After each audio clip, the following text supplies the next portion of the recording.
I fucked something up here. What the fuck just happened?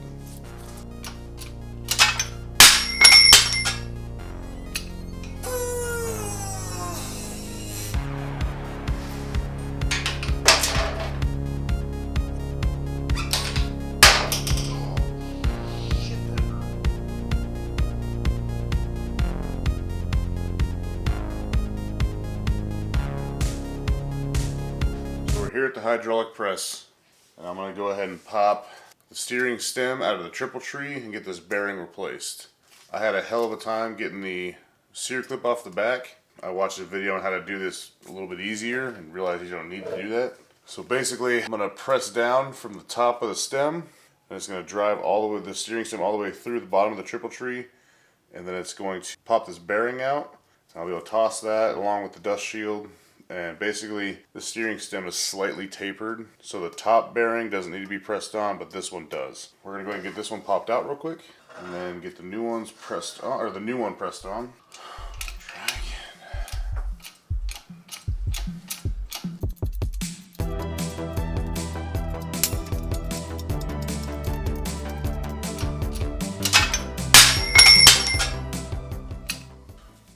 So there's the old bearing, trash. The stem. Triple tree, I'm going to clean this up, Okay, so everything's cleaned up, triple tree's cleaned, steering stem's cleaned, got the new bearing here with the new dirt dust protector. I'm going to go ahead and pack this full of grease, get it set in place, get the steering stem started in the bottom of the triple tree, and then we're going to get back on the press and press it on. And we're going to be using the sear clip as a stop so we know where to go, know how far to go. Alright, so I'm going to get this packed real quick.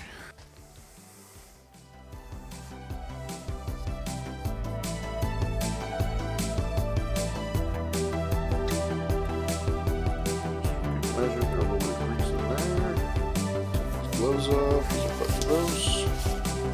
Alright, back to the press.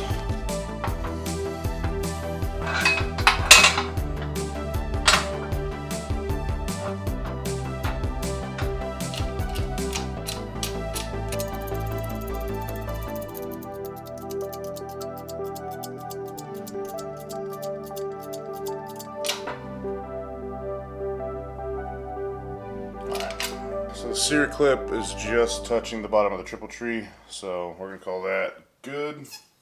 Frame's back, as you can see, still kind of under wraps.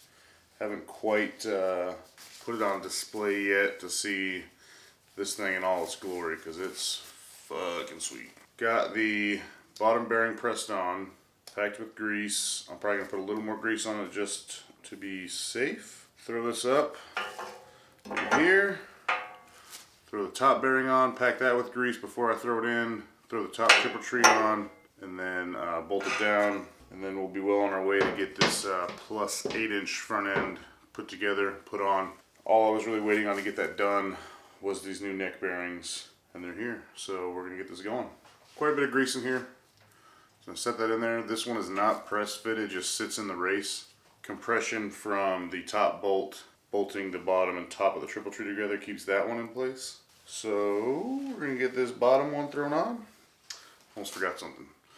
New dust cover for the new bearing. Just going to sit right on top there. And then I'm going to be putting some blue Loctite on the steering stem bolt that goes on the top.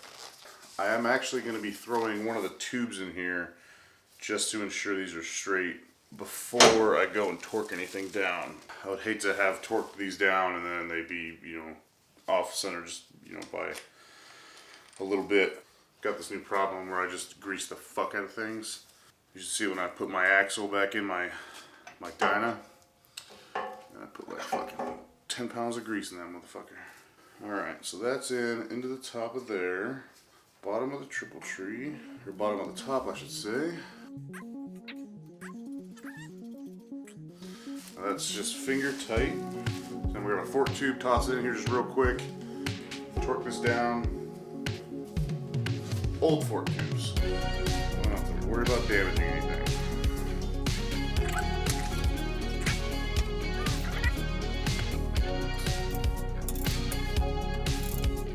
There we go.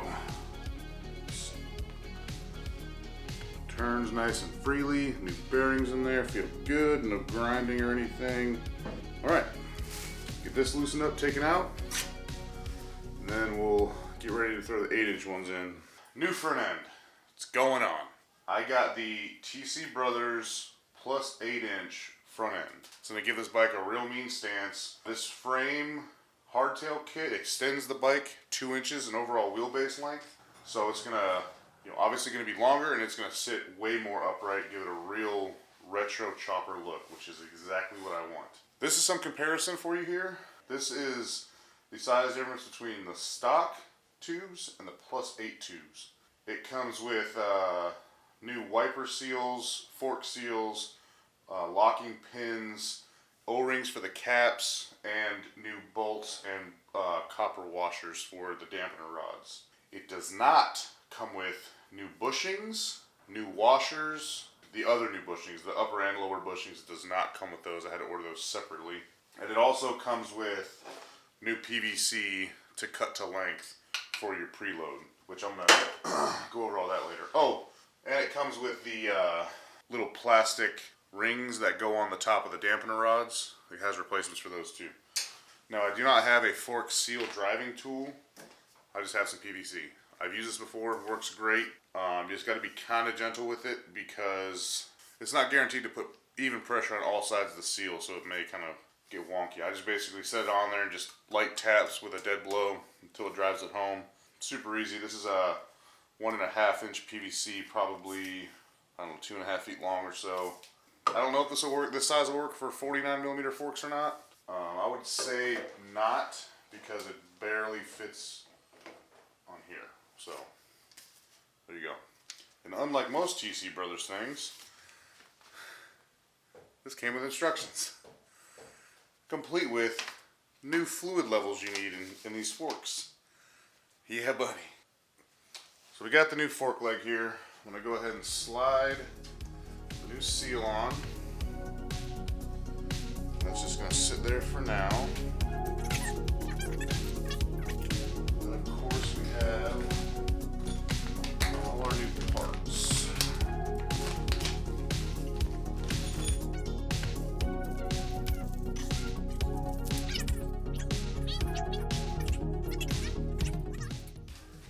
Okay, so we got lower bushing, upper bushing, washer, fork seal. Don't forget the cap that goes into your dampener rod. It kind of fits snug. Sometimes they can be a little loose. I've seen both. And I need to just wipe the inside of this out real quick because it's kind of gross. A pick really is your best friend when you're dealing with forks. Just so you can get in all these tight spots. We got our 6mm bolt. Lower's gonna go on. Push this all the way up and get this thing started into the dampener rod. You're not going to be able to tighten it all the way without the actual preload on the springs. You're just going to spinning the dampener rod on the inside, which isn't going to hurt anything, but you're literally just pissing in the wind at that point. Now we're going to take this out. Get our PVC installation tool here. Drop it on down. Get a dead blow. Just drop. There we go. That easy. Take your clip here. Now you want to be careful with this clip. You don't want to scratch the walls on your new tube, or any tube for that matter, because it will affect the seal. It's always best to go from the top, work your way down. Again, pick best friend. Push everything into that groove. Beautiful, beautiful, beautiful. Wiper seal, next thing that goes on, just fits right on top of there. You don't need any tool to drive this thing home. And I'm opting to keep my chrome caps just because I like the way they look and it covers up the seals. There we go. And there's the completed left leg. Again, need to torque this down to spec. Got my legs shaved here. Got my fork leg shaved. Guy out in Oregon again, Marion Metalworks. Check him out. So this is going to go back in.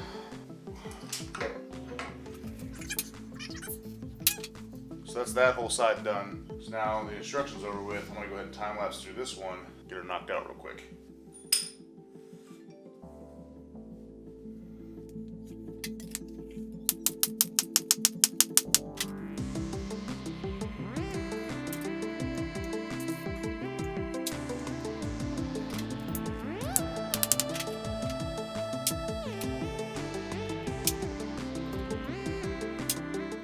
So like I said, these instructions come with all sorts of goodies, surprisingly, from TC Brothers.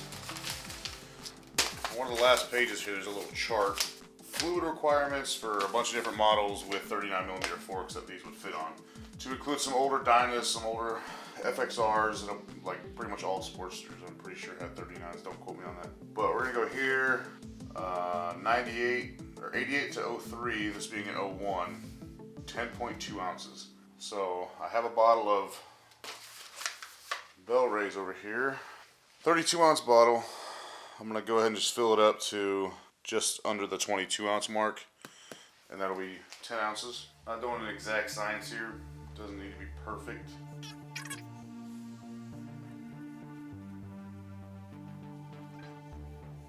probably a little close to 11 ounces, but that's all right.